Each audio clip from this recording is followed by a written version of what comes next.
Senhoras, senhores, meus queridos irmãos espíritas, amigos jovens, que Deus nos guarde e nos mantenha em sua paz. Os tempos remotos da humanidade nos remetem a quadros interessantes. Quando nos damos conta agora, na atualidade, do quanto temos valorizado a ciência, as falas dos cientistas, as conquistas formidáveis destes tempos.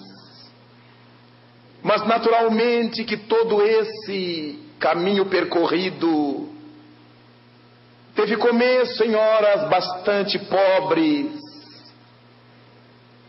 depois de vários equívocos pensados e cometidos, e que foram levando a mente humana a esse crescimento gradativo, na busca de respostas cada vez mais profundas, cada vez mais claras, em cujo contexto encontramos a nossa ciência. Ainda pelos idos da Idade Média, e anos depois de ela se haver findado, acompanhávamos os indivíduos, trabalhadores da ciência, engolfados numa situação curiosa, a de descobrir as fontes da vida, as raízes da vida. Chegava-se a afirmar na Europa coisas absurdas para a mentalidade científica de hoje. No campo da biologia, o ser humano viveu um período chamado período da geração espontânea. Se desejava saber como é que a vida surgia. E alguns afirmavam que a vida só pode surgir de outros seres vivos. Mas havia uma leva de pensadores na ciência que resolveu dizer o contrário, ou dizer diferente. A vida também pode provir do não vivo. E por causa disso, foram publicados vários livros, com os nomes mais grandiosos da ciência de então, na área biológica. E desse modo, cada qual afirmava aquilo que a sua investigação lhe houvera levado a concluir. Encontramos homens como Lázaro Spallanzani, trabalhando vertiginosamente à cata de respostas para explicar como a vida surgia.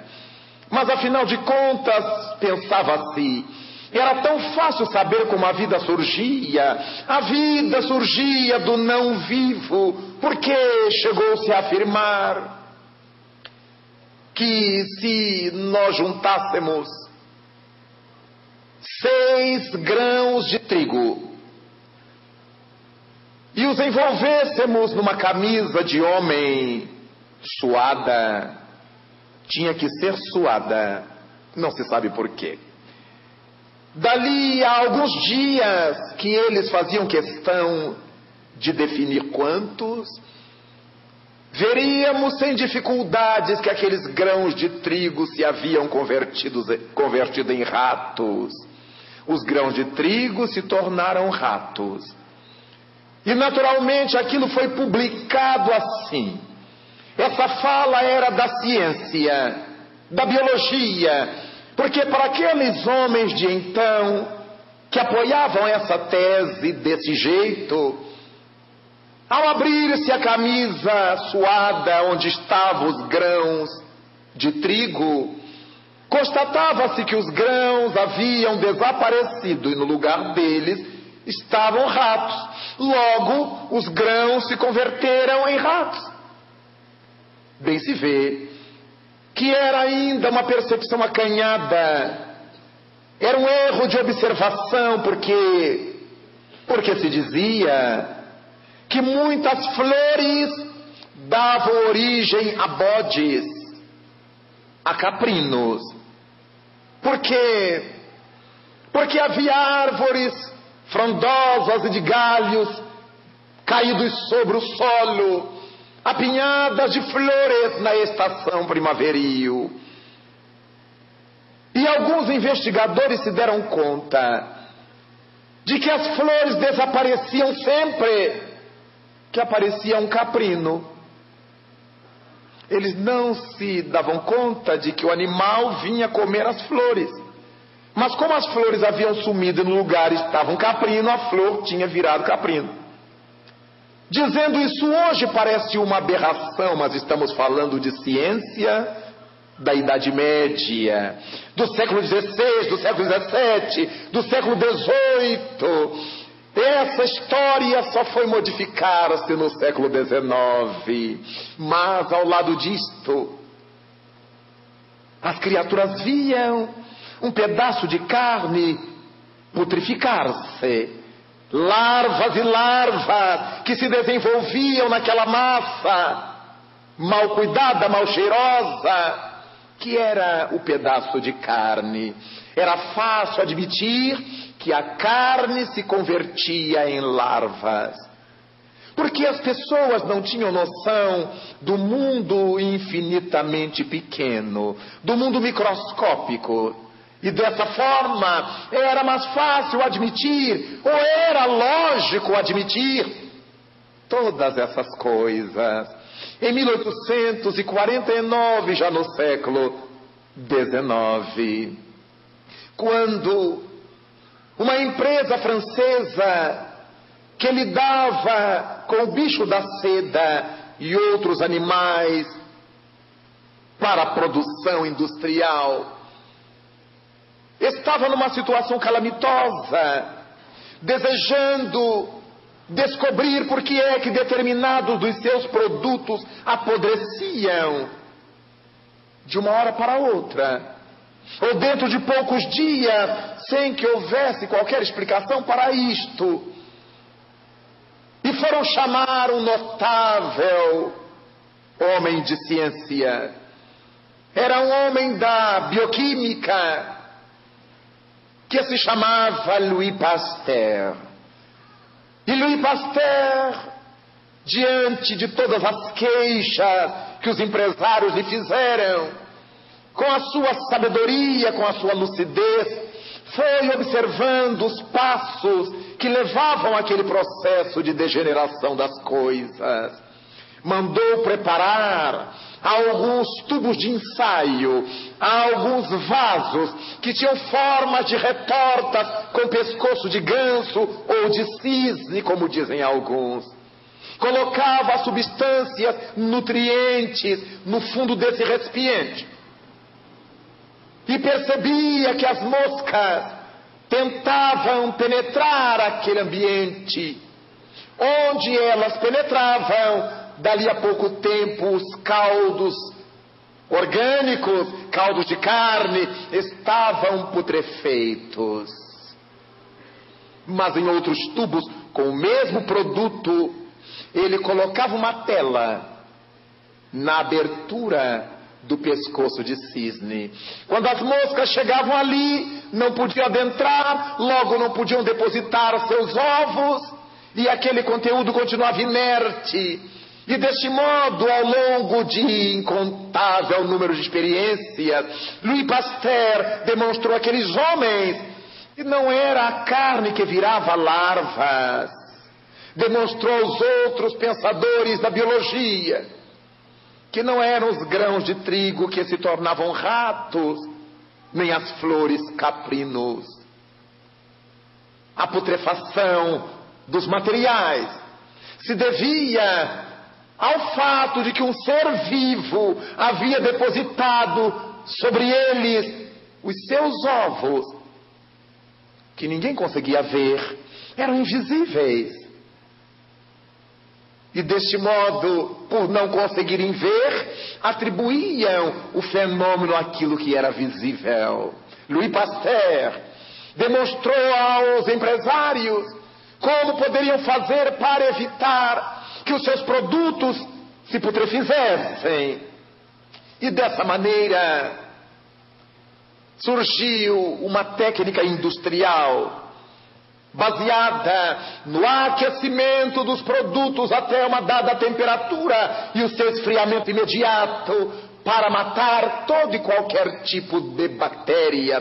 Pasteur descobriu que aquela putrefação era provocada por bactérias. E surgiu a bacteriologia no mundo.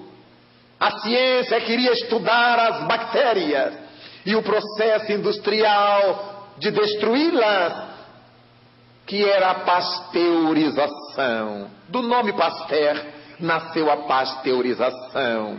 E deste modo, a humanidade passou a debruçar-se agora sobre as descobertas de Pasteur, quando desde algum tempo na Holanda, o notável holandês Leeuwenhoek houvera trabalhado uma lente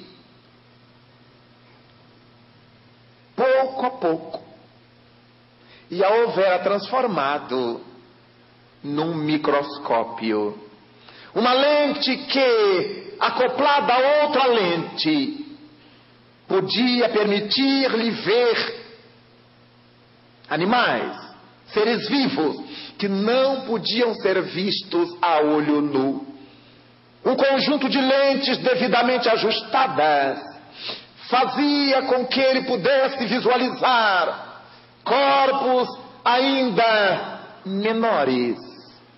E deste modo surgiram os microscópios, desde o rudimentar, o microscópio simples, que era a lupa que nós conhecemos até hoje, que toda criança brinca, ao microscópio eletrônico, analítico, os microscópios mais variados, com capacidades mais grandiosas de aumentar milhares e milhares de vezes um corpo microscópio que esteja diante de nós, graças ao trabalho de Leeuwenhoek, e que agora Louis Pasteur dele se utilizava para mostrar àqueles empresários os seres que estavam provocando tanto prejuízo.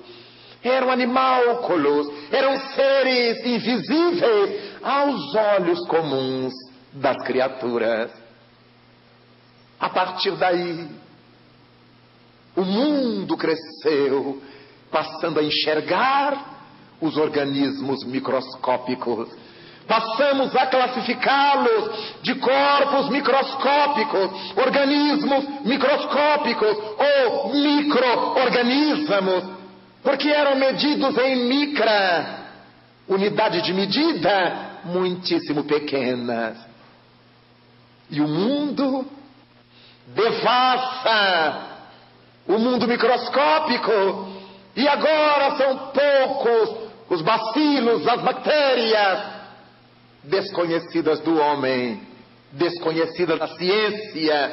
E dessa forma, o mundo científico começou a se interessar por essa instituição subatômica, por esses corpos subatômicos. E na área da física, do átomo que seria o indivisível, descobrimos que o átomo não era indivisível. Átomo quer dizer isto, indivisível. Mas quando Rutherford, Niels Bohr se deram conta de que um átomo já é composto basicamente de um próton e de um elétron, como o átomo de hidrogênio, o primeiro elemento da tabela periódica de Mendeleev, então já é complexo esse conjunto já é complexo. Tem um núcleo protônico e um satélite eletrônico. Mas, dali a pouco, o mundo científico descobriu que o próton não é uma partícula simples. Se partirmos um próton que está no núcleo atômico, dentro de cada próton, nós vamos encontrar 3 quarks. E fomos partindo a matéria que a gente julgava impartível, indivisível. Fomos descobrindo subpartículas cada vez menores. E surge a microfísica e os nossos microscópios eletrônicos. E os nossos poderes de observação, cada vez mais finos e profundos, nos vão dando conta deste mundo que antes ninguém tinha ideia, antes ninguém enxergava. Porque quando Leucipo, quando Demócrito falaram na velha Grécia a respeito do átomo, eles eram poetas. É como se eles estivessem viajando, como diríamos hoje, na sua imaginação. A menor porção da matéria é o átomo. Há que ser o indivisível. Mas o átomo de Leucipo e de Demócrito está longe de ser indivisível. É hoje uma colônia de subpartículas. Mas, enquanto pensamos neste mundo pequeno que a ciência desvendou, que a ciência desvelou, nos damos conta de que houve épocas em que homens como Ptolomeu conseguiam olhar os céus com uma lente simples, ajustada a um tubo que tinha na outra extremidade uma outra lente tão simples quanto a primeira. Surgia aí o prototipo do telescópio.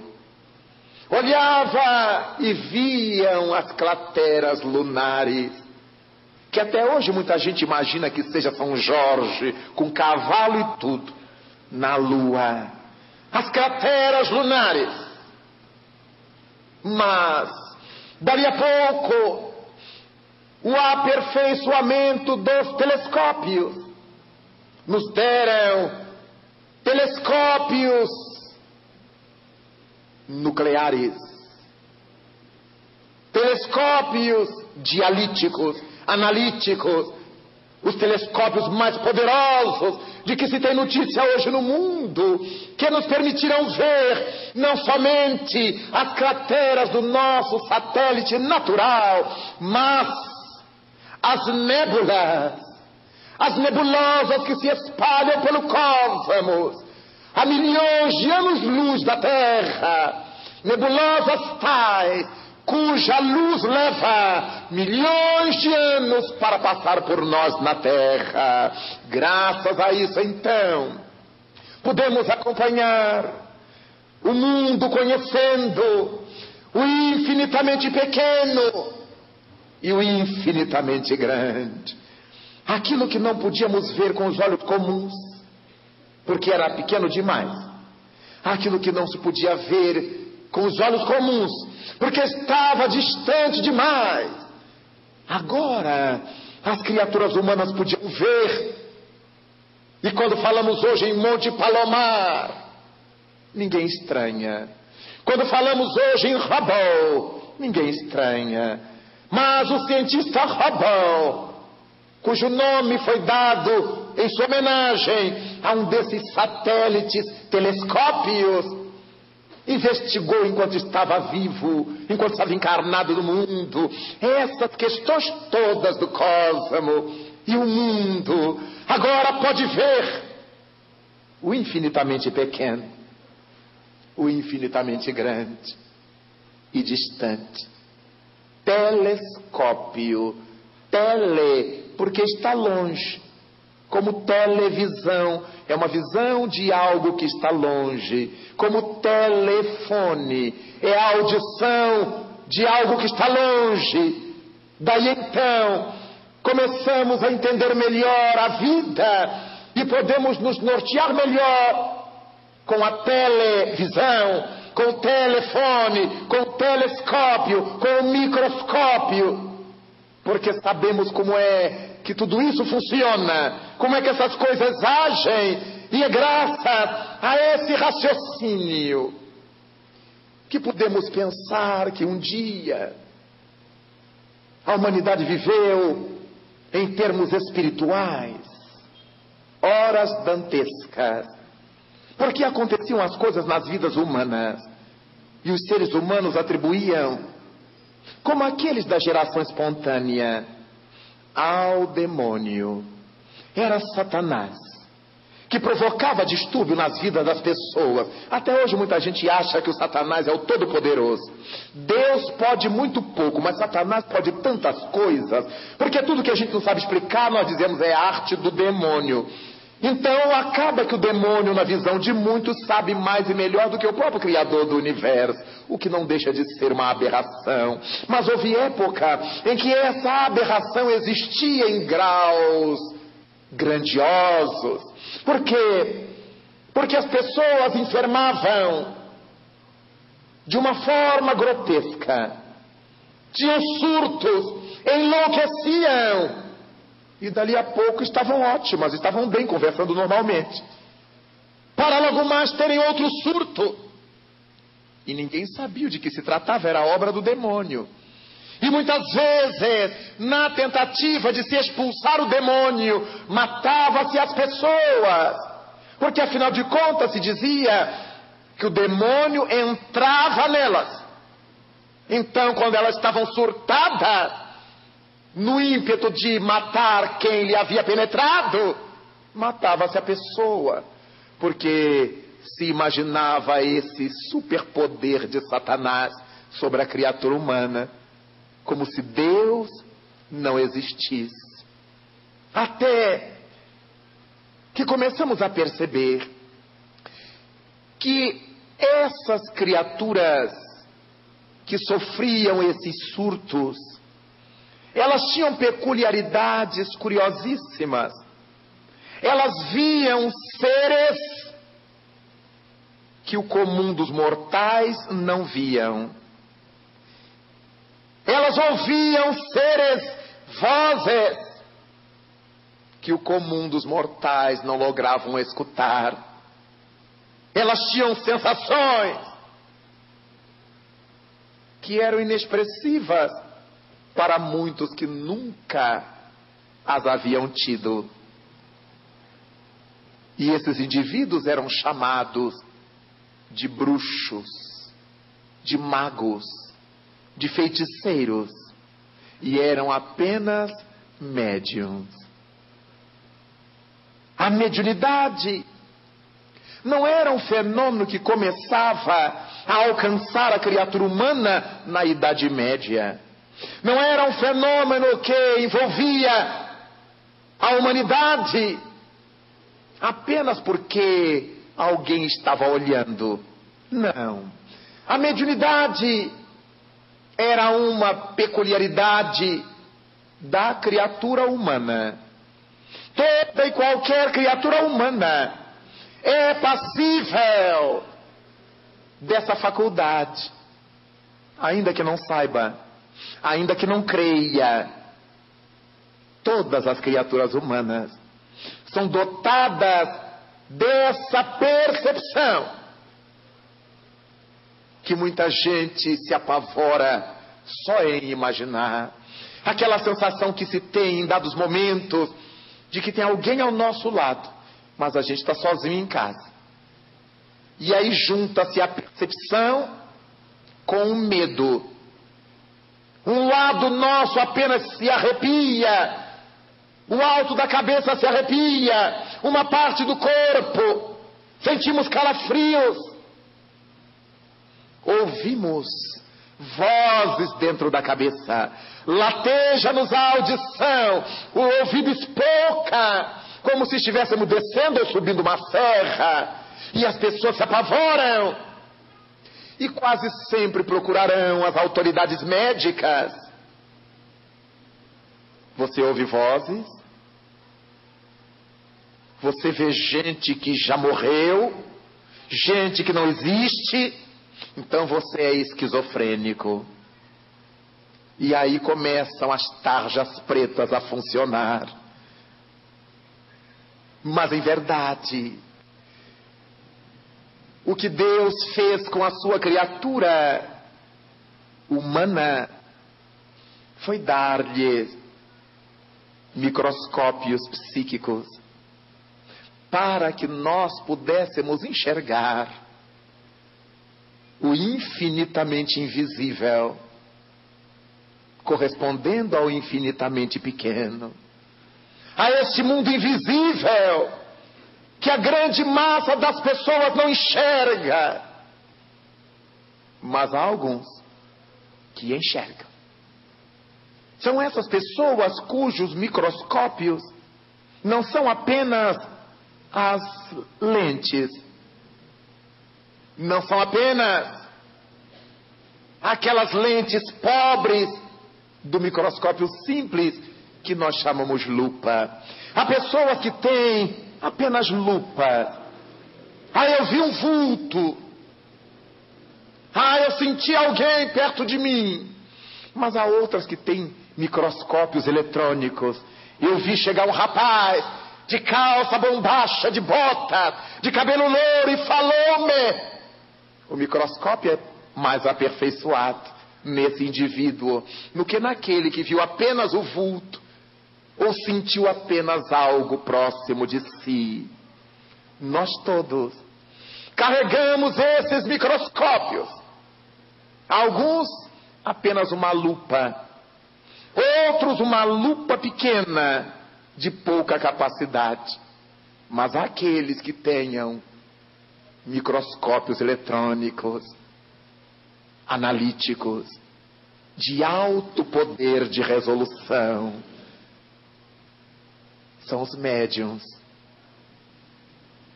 Mas também encontramos aqueles outros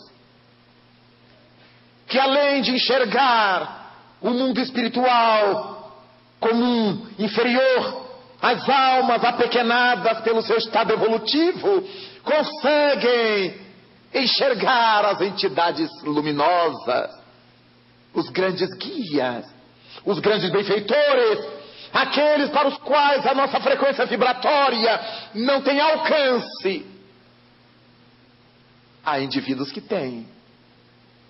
Aqueles que têm telescópios capazes de penetrar as constelações, de ver ao longe e de captar essas frequências altas, como Paulo de Tarso, ao tombar nas estradas de Damasco, Senhor, após enxergar o Senhor Cristo, vivo, luminoso como o sol, seus telescópios mentais eram de altíssimo poder de resolução.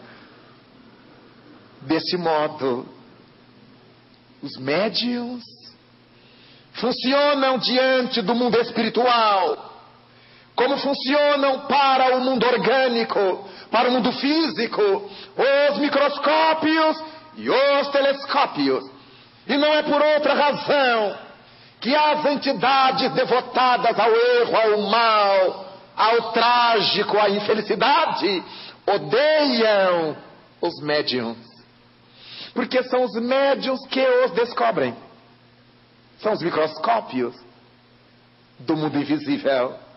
Os médiuns é que os veem agir, sabem o que eles estão fazendo, o que estão programando, o que estão desejando, e orientam as pessoas para que se vacinem, para que se premunam, a fim de sair da má influência. Daí, as entidades negativas do mundo espiritual fazerem de tudo para perturbar a marcha, a vida, a saga de todo mundo que tem mediunidade a serviço do bem. Porque, afinal de contas, quanto mais médiuns se devotarem ao bem, mais vulneráveis serão as artimanhas das sombras, mais frágeis serão seus poderes. Porque onde estiver um médium, com seu microscópio mental, com seu microscópio psíquico, vê-los-á ou vê-los-ão, e certamente acusarão as suas trampas. O que é que eles estão fazendo? E é assim que agem os médiuns. Procure ler, estudar, sair do vício, porque você está sendo explorado por entidades espirituais negativas, que querem levá-lo ao vício, à bancarrota, para que você perca a oportunidade da reencarnação. São esses os diálogos que os médiuns equilibrados costumam ter com as pessoas que os buscam. E essas entidades que estavam devotadas a destruir, a destroçar, a perturbar, ficam desesperadas com esses médiuns. Daí, os médiuns não podem ser benquistos pelas entidades do mal, mas nem Jesus o foi. Que temos nós contigo, Jesus de Nazaré? Disse-lhe a entidade atormentada pela voz de uma mulher enlouquecida na sinagoga de Cafarnaum: deixa-nos em paz. Disse a voz que representava a legião, através daquele homem que se levantou do túmulo na cidade de Gerasa ou de Gadara, nas montanhas gregas: deixa-nos em paz, sai deste homem. Quem tu és? Somos legião. Por que legião? Porque somos muitos o que exploramos este homem. Em nome do meu Pai, legião, sai dele. É esse o trabalho dos médiuns. O que Jesus ensinou: identificar a sombra e colocar luz no seu lugar. Mas quando nós conhecemos a doutrina veneranda dos espíritos, a mediunidade ganha um status de ferramenta de trabalho. Não se prestará jamais ao envaidecimento humano, mas sim à responsabilidade humana. As pessoas, quando ignoram a doutrina espírita e têm a notícia de que são portadoras de mediunidade, cá entre nós, não é novidade nenhuma. Não se deixe enganar por nenhum espertalhão que chegam para vocês e digam: você é médium, hein? Ninguém se apavore, ninguém se anime, porque todo mundo sabe que é. Mas as pessoas contam com a ignorância alheia, e alguém chega-nos e nos diz: você é médium? Aí nós já ficamos assim, pisando em salto alto. Já passamos a andar de branco, já ficamos vegetariano, agora a gente só... Tudo é tolice. Que médium é um fenômeno da mente e não dos trejeitos exteriores. Todo mundo é médium. Aprendemos em O Livro dos Médiuns: todo aquele que sente num grau qualquer a interferência dos espíritos, por essa razão é médium. E como não há nenhum de nós que não sinta aquele arrepio do lado da presença, a sensação de que alguém está junto de nós, de que alguém nos fala, aquele sonho premonitório, aquele sonho com alguém que já morreu, são faculdades mediúnicas ou medianimidades, como chamou Allan Kardec. Então, se alguém chegar para vocês com ar de solenidade, que a turma usa a solenidade para ganhar alguma coisa, ainda que seja o prestígio: você é médium, hein? A pessoa fecha um olho, abre o outro, para dizer: você é médium, hein? E os bobalhões todos derretem-se por causa da ignorância. Ignorância que o Espiritismo nos veio ajudar a sanar, através das obras de Allan Kardec. Estudá-las, lê-las, para que nós saibamos o que é a mediunidade, como é que agem os espíritos, os tipos de espíritos, conforme nós encontramos em O Livro dos Espíritos, a partir da pergunta 96 e outras, as classes e categorias dos espíritos. De quais espíritos deveremos desejar aproximar? De quais espíritos deveremos desejar nos afastar? Mas como nos aproximarmos dos bons? Como nos afastarmos dos negativos? A doutrina espírita projeta sobre o nosso mundo intelectual essas orientações para que cada qual de nós e todos nós possamos não ir na conversa dos espertalhões. Com isto, quando alguém disser, ó, tem um espírito te acompanhando, ninguém se apavore, nem fique saltitante. Embora haja muita gente que fica deslumbrada. Sabe, eu fui numa dona espírita, não tem coisa pior, hein? Uma dona espírita não existe. Ou ela é médium espírita, ou é uma espiritualista qualquer. Uma dona espírita. O povo fala assim, eu fui numa dona que é espírita, ela põe carta, ela lê na bola de cristal, ela vê no copo d'água. Então não é espírita. Espírita só vê com os olhos e com a mente. A dona deve ser qualquer coisa, menos uma dona espírita. Tem um espírito lhe acompanhando. A gente que fica apavoradíssima, a gente que fica gloriosíssima. Nenhuma novidade. Se todos somos sensitivos, se todos somos médiuns, qualquer que seja a nossa religião, qualquer que seja a nossa nacionalidade, nossa naturalidade, se magro, gordo, alto ou baixo, negro, branco, amarelo, vermelho, toda criatura que pensa, que emite pensamentos, capta pensamentos. Por causa disso, todos somos médiuns, e por causa disso também carregamos junto de nós uma esteira de entidades espirituais. Nossos amigos familiares, nosso anjo guardião, aqueles que ficam torcendo para a gente tombar, nossos adversários, nossos inimigos. Se nós fôssemos considerar toda essa leva de espíritos que acompanha a cada um de nós, poderíamos pensar que cada qual de nós carrega em torno de si uma verdadeira procissão de desencarnados. Logo, se alguém nos disser, tem um espírito que te acompanha, está faltando. Eu quero os outros. Ou vou fazer um movimento dos médiuns sem espíritos. Todos nós carregamos uma massa de criaturas desencarnadas, umas amigas, torcendo para o nosso crescimento, outras inimigas nossas, pelo nosso passado já vivido, ou pelo nosso presente que as desgosta.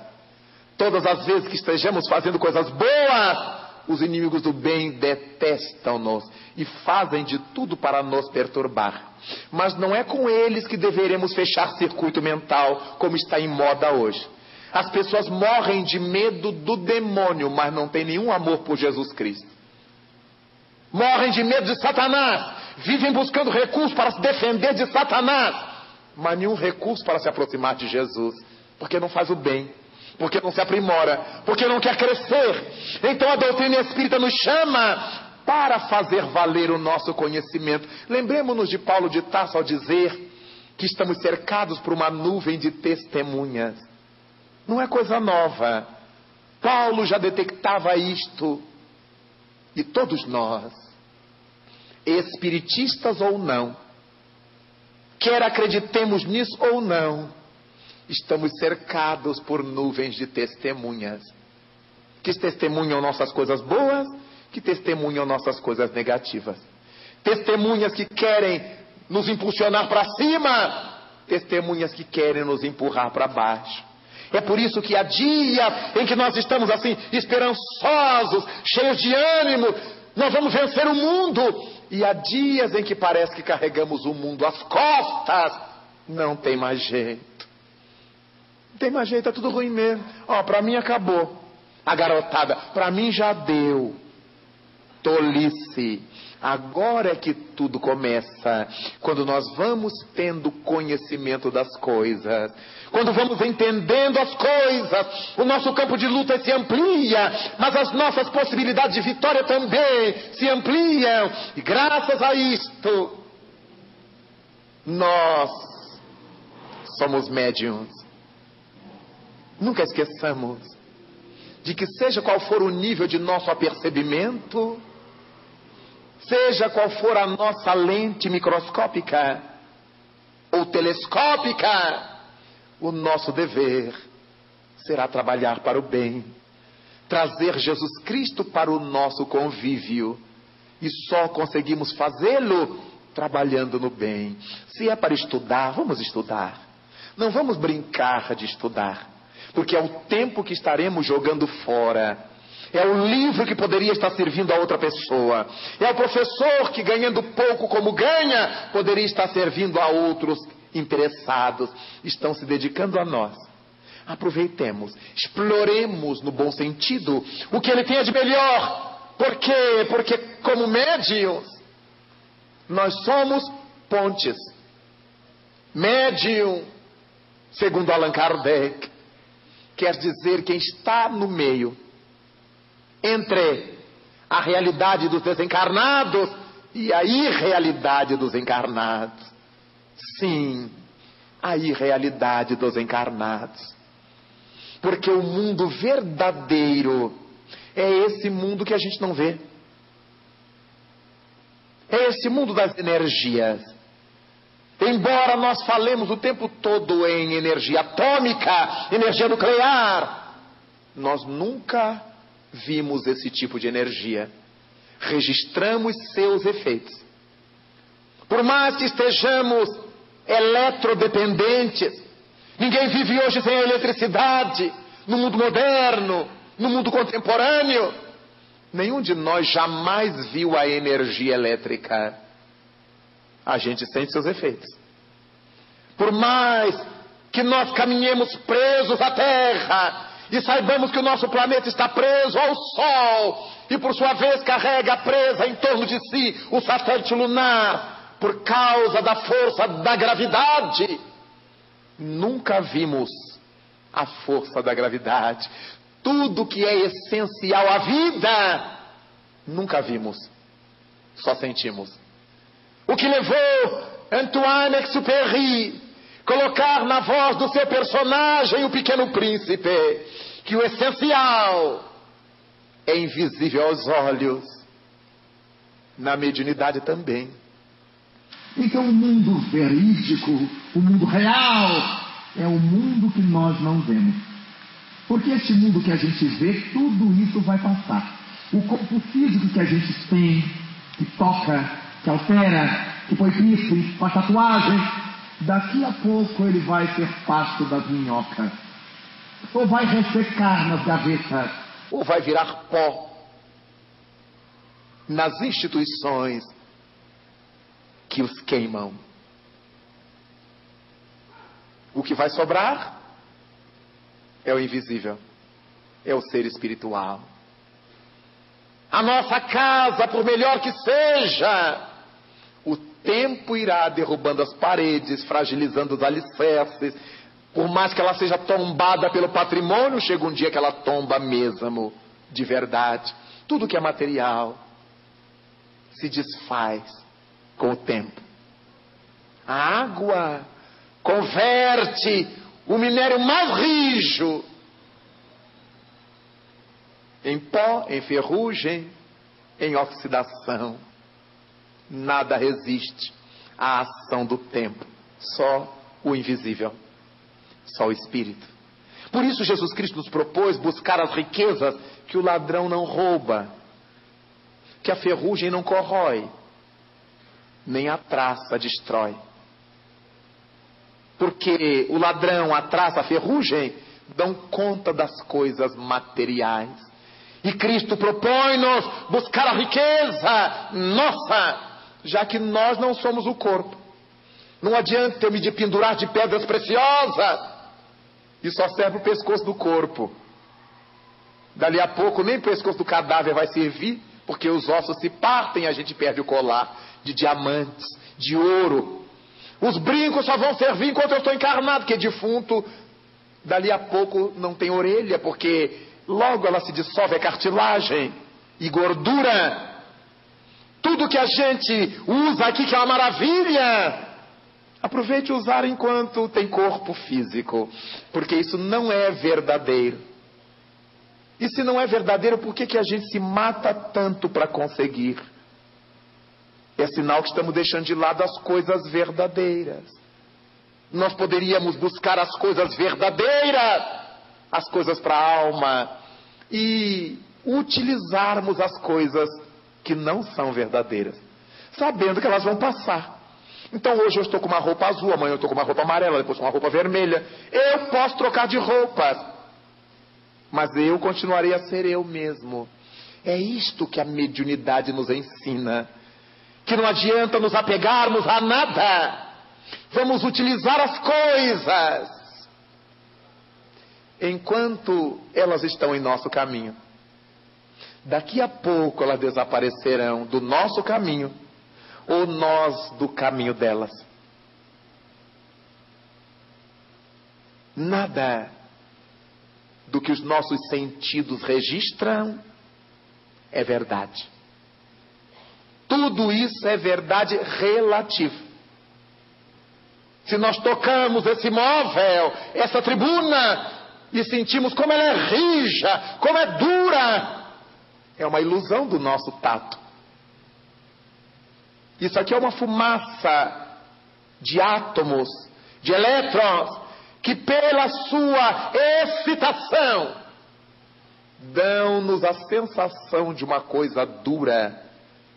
Mas se tirarmos todos os espaços intermoleculares, interatômicos dessa bancada, dessa tribuna, ela caberá na concha de uma unha, sem nenhuma sombra de erro.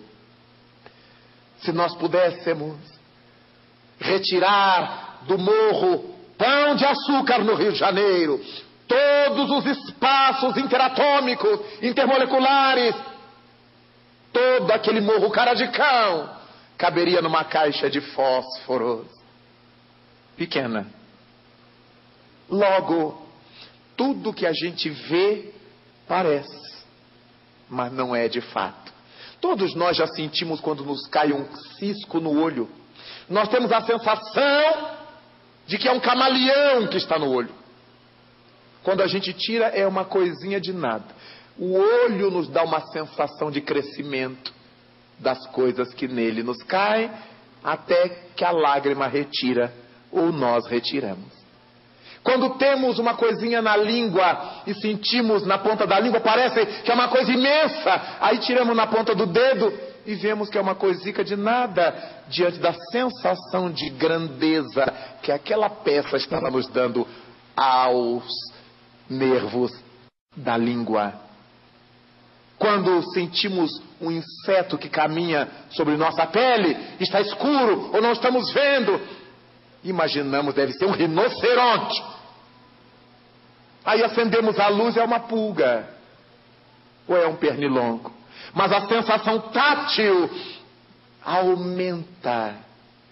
E quando estamos no mundo, também sentimos uma dor assim e amplificamos.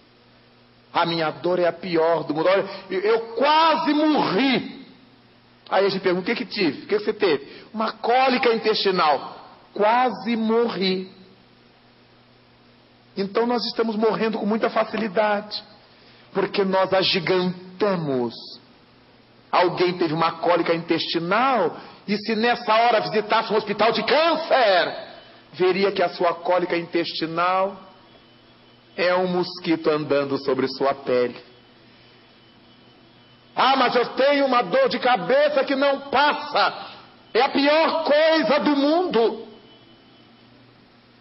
Se na hora dessa dor de cabeça nós pudéssemos visitar um leprosário e encontrar as pessoas do ferro velho, sem pernas, sem braços, cegas, cheias de pústulas, e alegres com a vida, nós coraríamos de vergonha.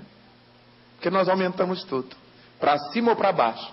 Você viu o que ele me falou? Você viu o que ele me falou? Foi nada, é porque eu sou orgulhoso demais. A pessoa me disse o que eu digo para todo mundo, mas porque falou para mim, eu já achei que foi um absurdo. Quem conta um conto sempre aumenta um ponto, diz o ditado popular. E se a pessoa tiver uma sensação espiritual deste tamanho, ela já faz um carnaval.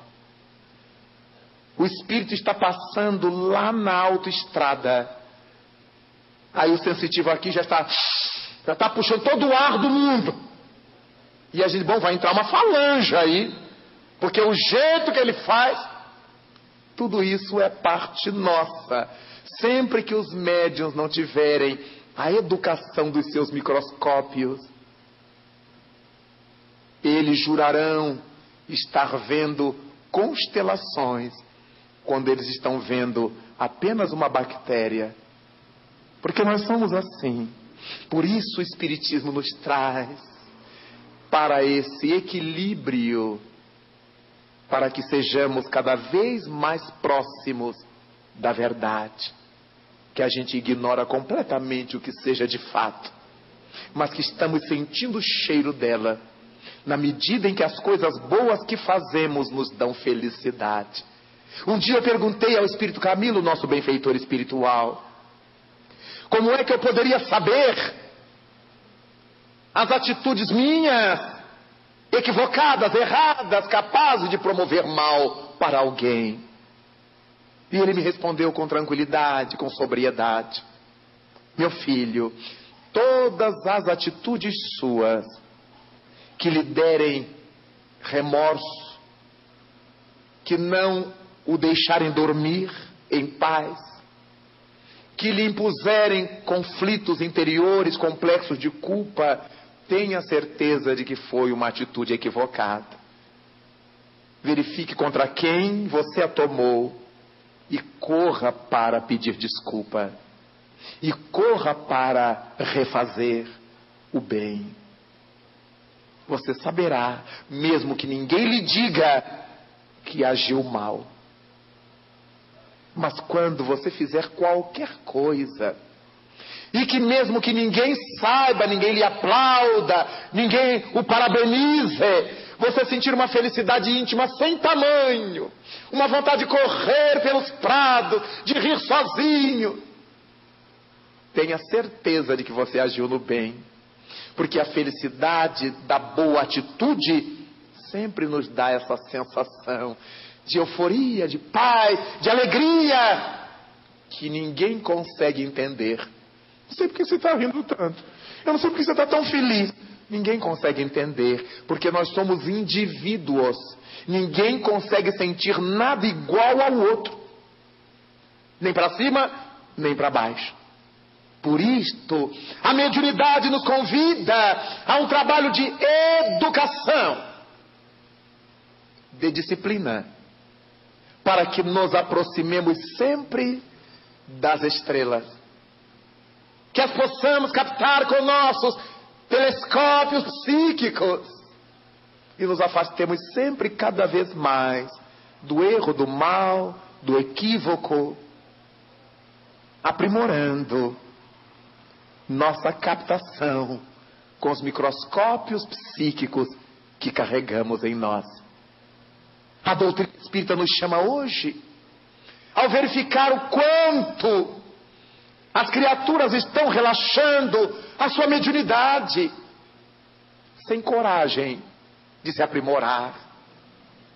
Frequentar centro espírita, não, segunda-feira eu tenho filme, terça-feira eu tenho o basquete, quarta-feira eu tenho aula disso, quinta-feira, eu não posso, sábado e domingo, eu tenho que ficar com a minha família. Como se a gente estivesse fazendo um favor a Jesus Cristo.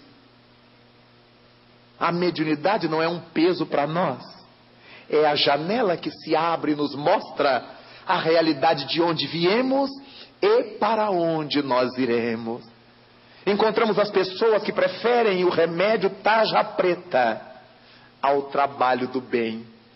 Há muita gente em sanatórios psiquiátricos que poderia estar servindo ao bem e reequilibrar os comandos mentais. Há outras que poderiam estar reequilibrando os comandos mentais e tomando o remédio tarja preta, porque a medicina corresponde às mãos de Deus no mundo, mas não precisaria estar internada.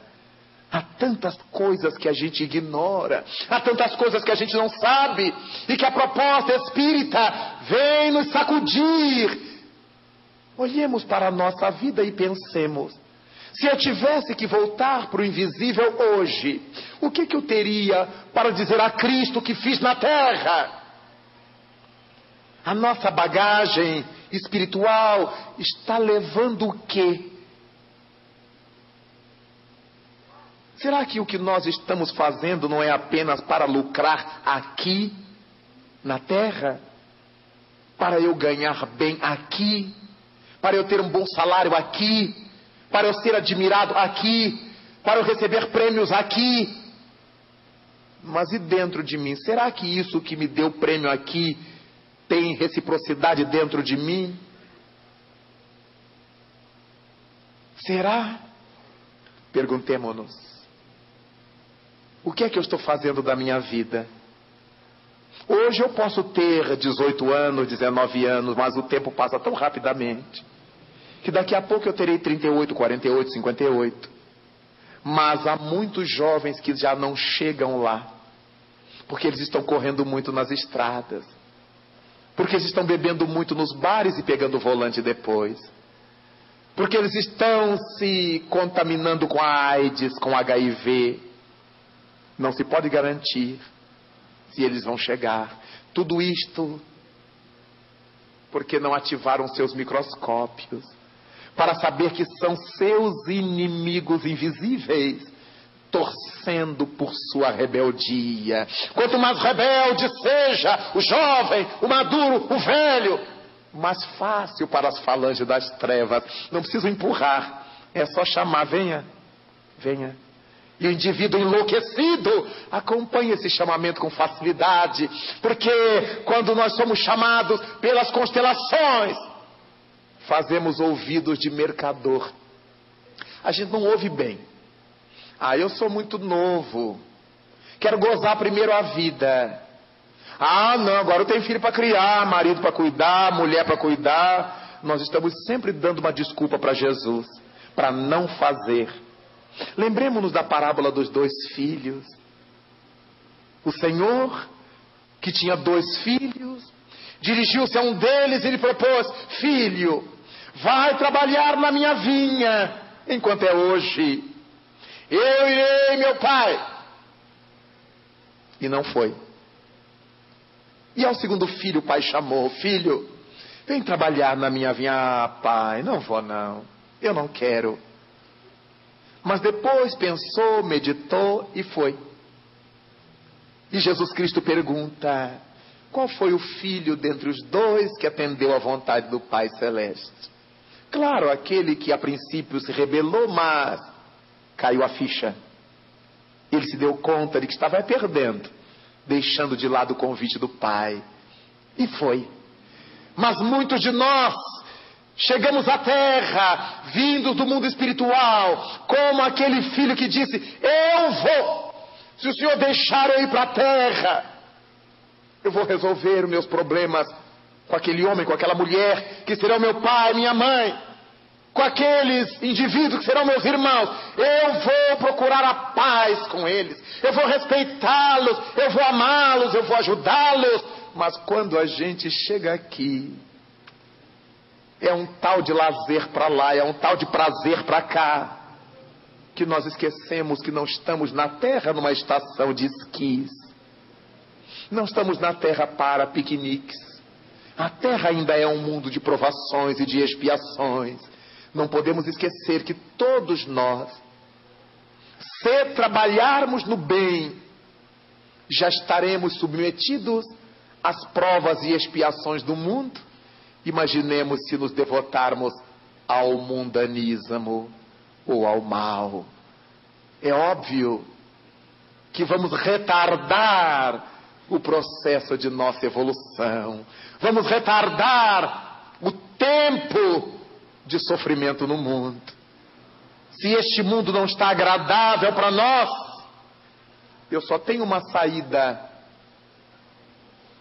para sair dele: crescer além dele, superar as suas conjunturas. Senão, por mais que eu reclame, o meu destino será voltar para cá mesmo, porque é magneticamente que nós merecemos o planeta para onde vamos.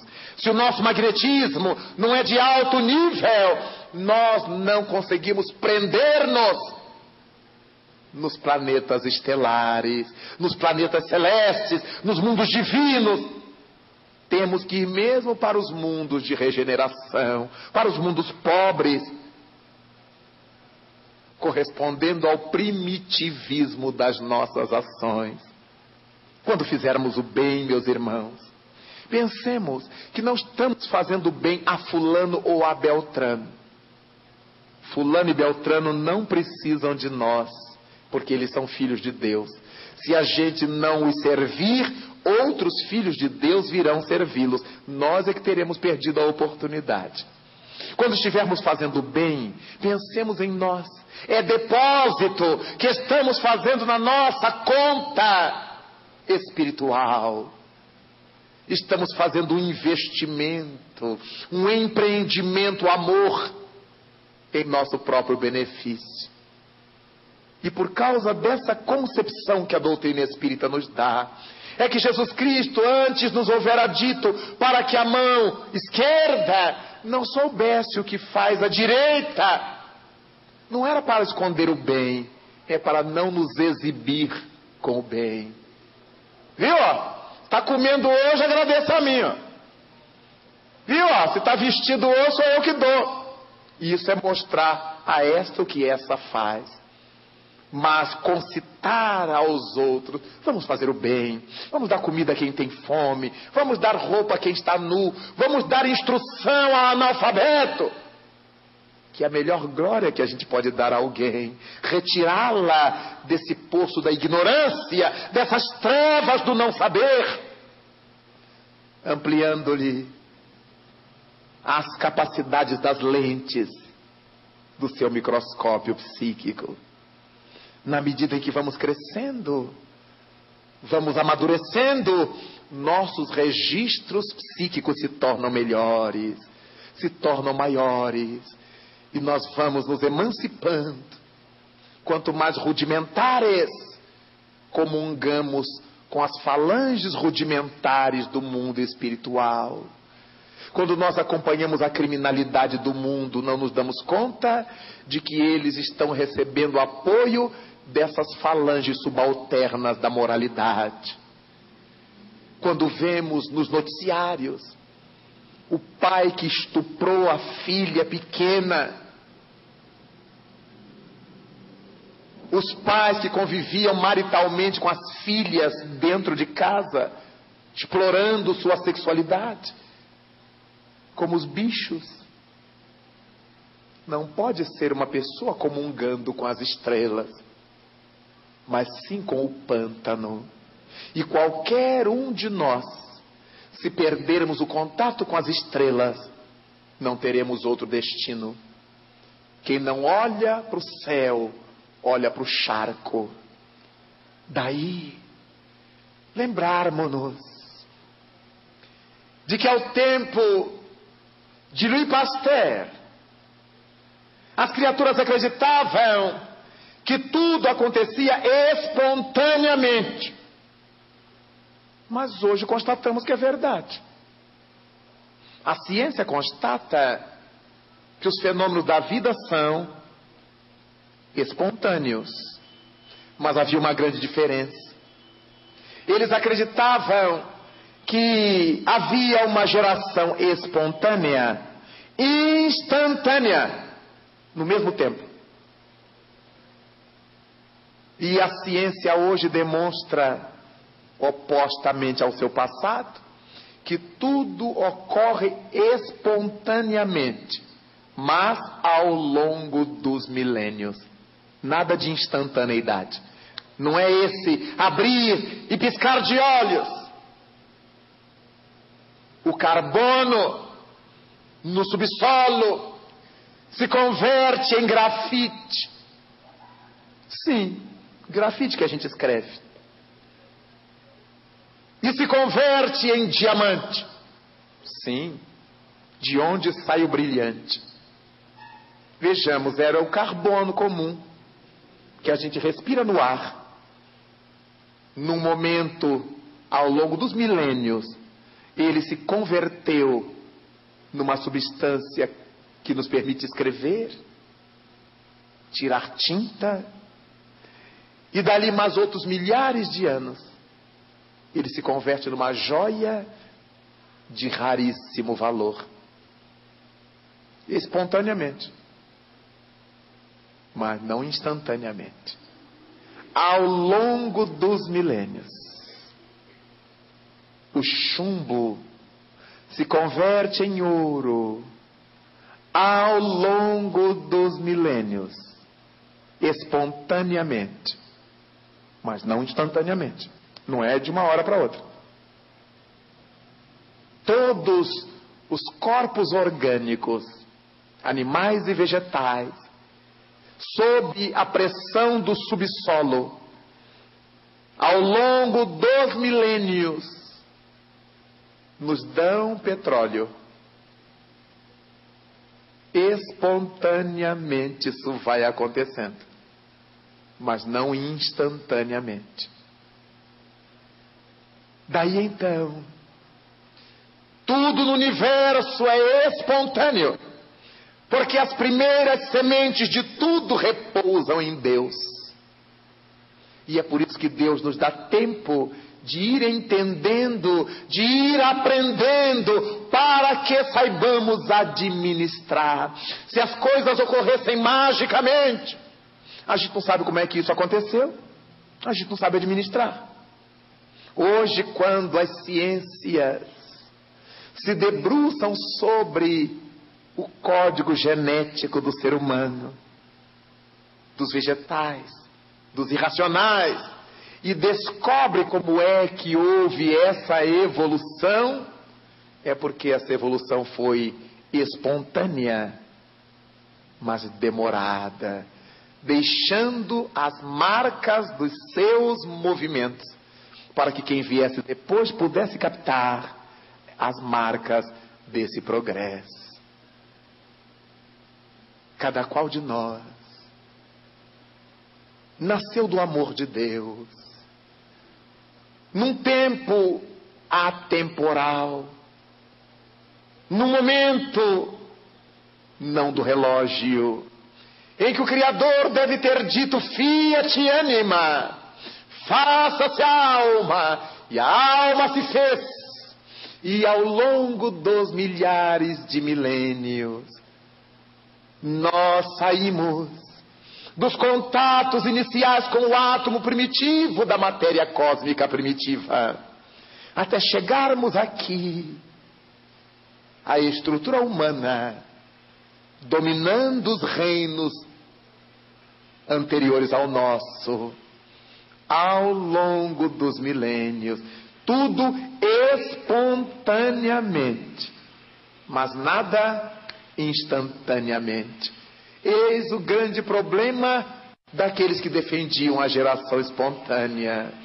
Era acreditar que as coisas aconteciam em tantos dias, em tantas horas, e não ao longo dos milênios, quando o átomo primitivo serviu de apoio, de morada, para que o princípio espiritual iniciasse seu trajeto até a arcangelitude, para a qual olhamos sem enxergar, porque ainda não desenvolvemos os nossos telescópios morais para enxergarmos os anjos, os arcanjos, as entidades celestes. Trabalhemos, pois, a nossa sensibilidade mediúnica, ainda que não sejamos espíritas. Procurar sintonizar com boas músicas, populares ou clássicas, não importa, mas músicas que nos deixem um substrato de crescimento, e não as que nos perturbem, que nos enlouqueçam, que nos excitem, porque ao invés de olharmos para cima, estaremos olhando para baixo, nos aproximando da tribo da taba.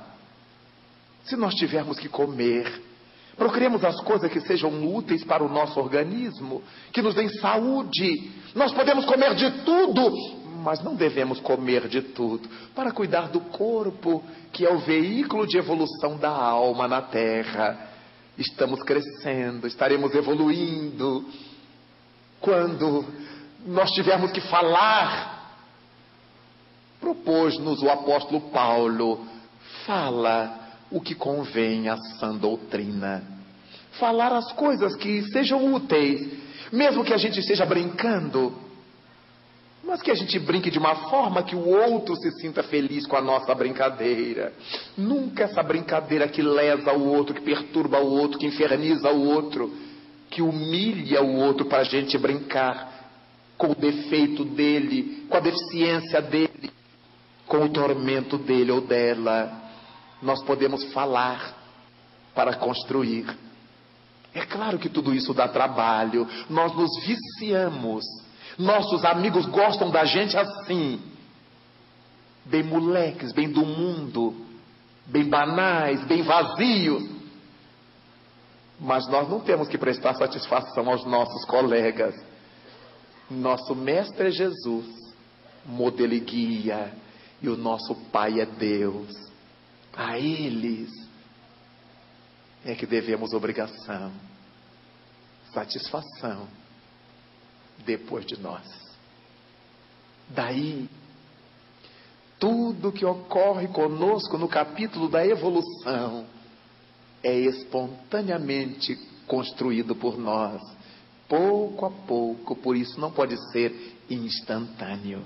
Estamos há milênios crescendo, crescendo, crescendo. Já conseguimos olhar algumas estrelas, mas como nos mostraram os telescópios, há nebulosas, há distâncias imensas, infinitas, que nós não conseguimos ainda detectar. Queridos irmãos, como é importante saber que a vida se move nos nossos pés. Cada qual de nós, se quiser ficar como está, tem todo o direito, mas não pode reclamar. Mas quem está insatisfeito com o seu próprio status, trabalhemos para crescer em todas as áreas, em todos os sentidos. Agora que nos aproximamos de um ano novo, curioso, quanto mais os anos vão ficando velhos, nós chamamos de ano novo. É porque é uma nova oportunidade que teremos. É Deus nos dando um novo tempo, para que a gente psicologicamente se dê conta de que tem mais um crédito, mais 365 dias, para que nós possamos rever como estão nossos padrões internos, nossos parâmetros, falar o que convenha à sã doutrina, educar os ouvidos para não sermos maledicentes a partir da audição má, trabalharmos para crescer e não para destruir a saúde, ganhar dinheiro para viver bem, confortavelmente, não para dominar consciência, para comprar caracteres. Tudo me é lícito, ensinou o apóstolo Paulo, mas nem tudo me convém. Chegamos a um ponto, meus irmãos, que já estamos no 3º milênio da era cristã. E o que é que modificamos nós, que vivíamos correndo atrás do 3º milênio? Já chegamos no 3º milênio. E o que é que temos feito nós para valorizar isto e para sermos felizes? Se há na nossa família alguém com quem a gente esteja de mal, tolice. Vai atrás, faça as pazes, renove-se, dê a si próprio esse presente de ano novo. Mesmo que a outra pessoa não nos aceite, mas teremos feito a nossa parte, estaremos leves para viver melhor. Se existe alguma malquerença no nosso circuito social, desfaçamo-la agora, como presente de Natal a Jesus, porque nós não sabemos até quando estaremos aqui ou o outro. E Jesus Cristo foi quem nos disse: reconcilia-te com o teu adversário enquanto estás a caminho com ele. E se ele morrer antes de nós e não nos perdoar, teremos mais um perturbador naquela procissão atrás de nós. E se nós morrermos e não conseguirmos mais localizá-lo para pedir perdão, enquanto estivermos juntos aqui no caminho terrestre, não guardemos inimizades na alma. Temos todo o direito de discordar, de não gostar, de nos indispor, mas não de carregar esse lixo na alma, porque precisamos ativar os nossos microscópios para percebermos a quem estamos servindo, e os nossos telescópios para termos o gozo de crescer na busca das constelações.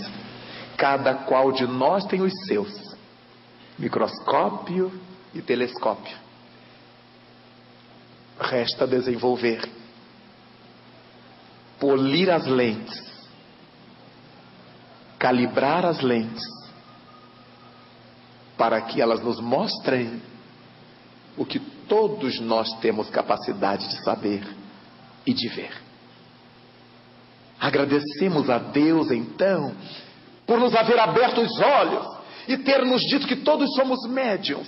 Aqueles dias que a gente amanhece carregando o mundo nas costas, não é o dia da gente brigar com ninguém, é o dia da gente orar mais, vigiar-se mais, porque eu não estou bem.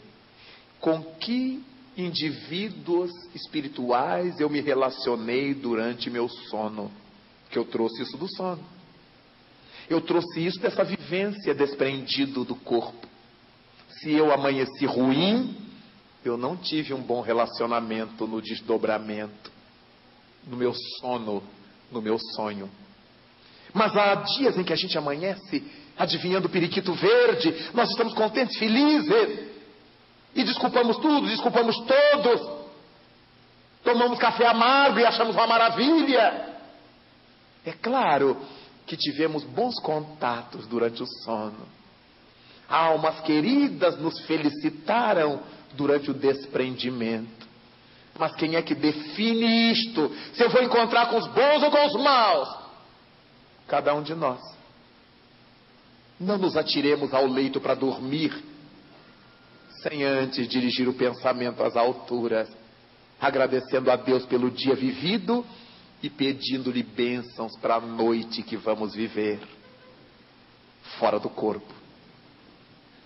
Com certeza vamos aprimorando nossos canais mediúnicos, nossos apercebimentos, vamos tendo coragem de enfrentar as nossas limitações, sem medo de Satanáses, sem medo de demônios, mas por amor a Cristo, por louvor a Deus, que são, respectivamente, o mestre de todos nós e o Pai de todos e de tudo quanto existe.